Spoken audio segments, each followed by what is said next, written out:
Hello. My name is Jed. Well, Jedediah, but everyone calls me Jed. I've been asked. Well, tomorrow I'm getting sent off to a mental health clinic. Not really a mental hospital or an asylum or anything like that. Just a place where I'm going to help get over the events that happened recently. Talking a bit melodramatic, I know. I just trying to make it as formal as possible. Anyway, so I'm telling you all what happened by bypass knowing of when my little sister died. She died a few weeks ago. I think that there's something more to what happened than this being led on by my parents or the police. You see, about 2 months ago, it was Christmas, and me and my sister are both huge fans of vintage toys, like old Jack-in-the-Boxes, marionette puppets, that kind of thing. And those old combination dolls from the 40s are a big favorite. I think that's what they're called. They're either called combination or compound, something like that. They're called that because they're made of a mixture of plastic, rubber, paper, basically whatever they could find to mix together to make these dolls. They were mass-produced for a while. Only a few years, though. But, my sister and I, on Christmas, we always get one toy that we share. My little sister and I, unlike most siblings with our age difference, me being 17 and her only being 9, we got along really well, unlike most siblings with that age difference. I'd go as far to say that my sister was my best friend. Anyway, we got one of those little compound whatever dolls from the 40s.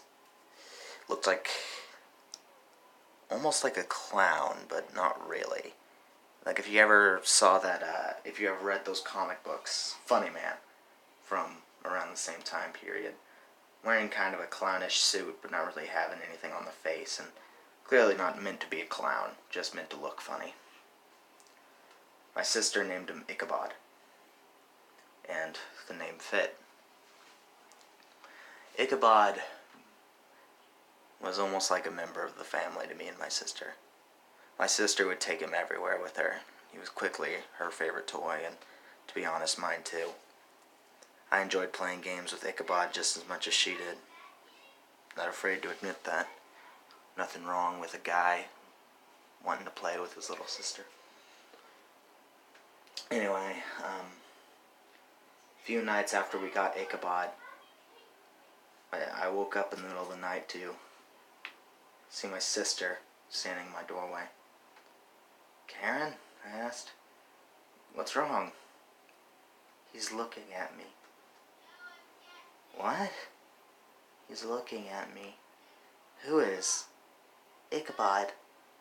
I think he wants to play, but I'm tired. Can you come play with him?" I decided to humor her. Probably just a dream or something.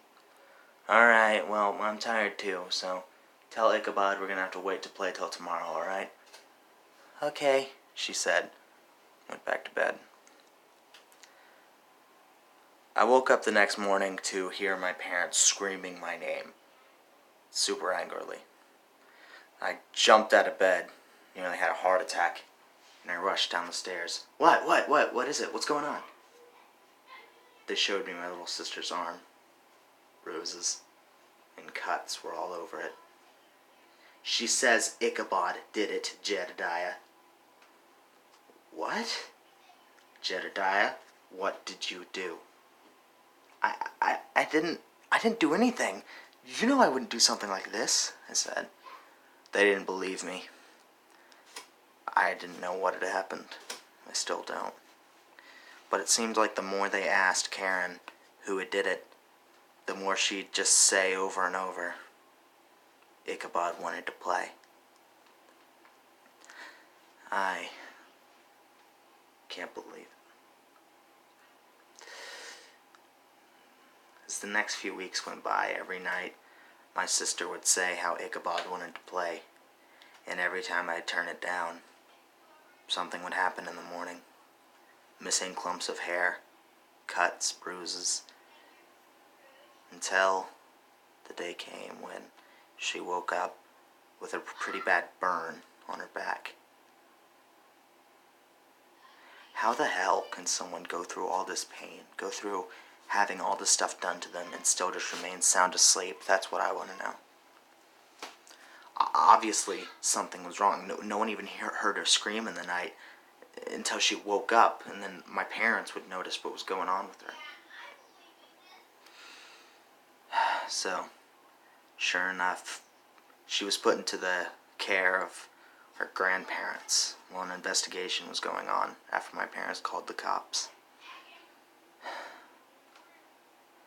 I was grounded from everything, as my parents assumed I was the one doing it. No TV, no phone, no internet, no nothing. So I started to read the newspaper every morning. And I actually began to notice patterns that I want to bring up. There was stuff like, I don't know, there were a lot of really weird stories. I remember, man claims to be related to Bigfoot. Turns out he's a liar. No surprise there. Convicted child abuser let free from prison.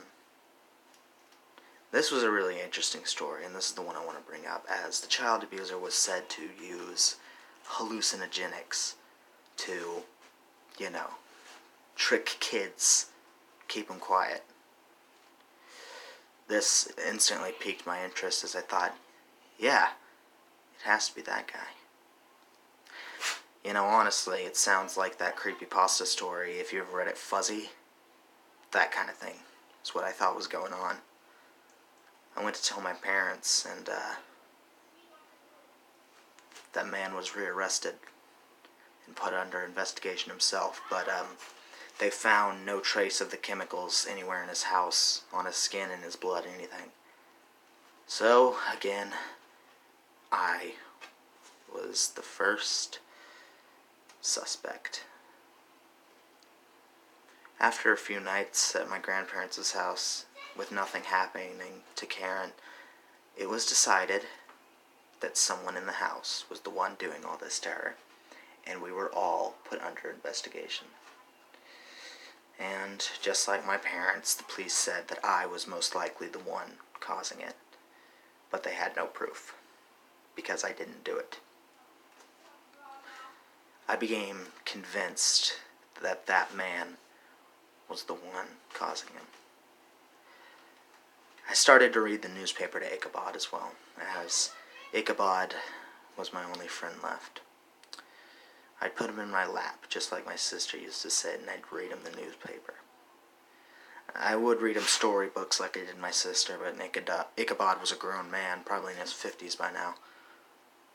He wanted, something else. Anyway, the police eventually wound up looking into that guy I mentioned before.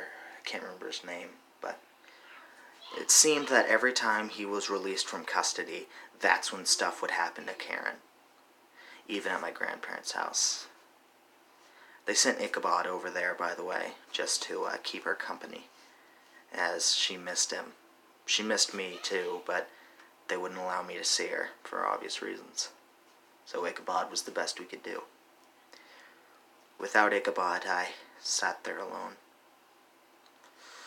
I had no one, and I was suspect number one again. Then the day came when it was found that the man, the the child abuser, had in fact been using the chemicals again. Finally, the case was solved. Turns out he was, or at least that's what everyone told me. He was arrested and the case was closed. Karen was returned. That night, the same night that Karen got back home, I woke up to a scream in the middle of the night, and so did my parents. We all rushed into the hallway. My parents flipped the light switch on. At the bottom of the stairs was Karen, broken, bloody, not breathing. Lying on top of her mangled body was Icabod, covered in the blood. It was pretty obvious to almost everyone what had happened. As our only bathroom were downstairs and the bedrooms were upstairs, Karen must have been going down to use the bathroom or get a drink of water or something, and fell.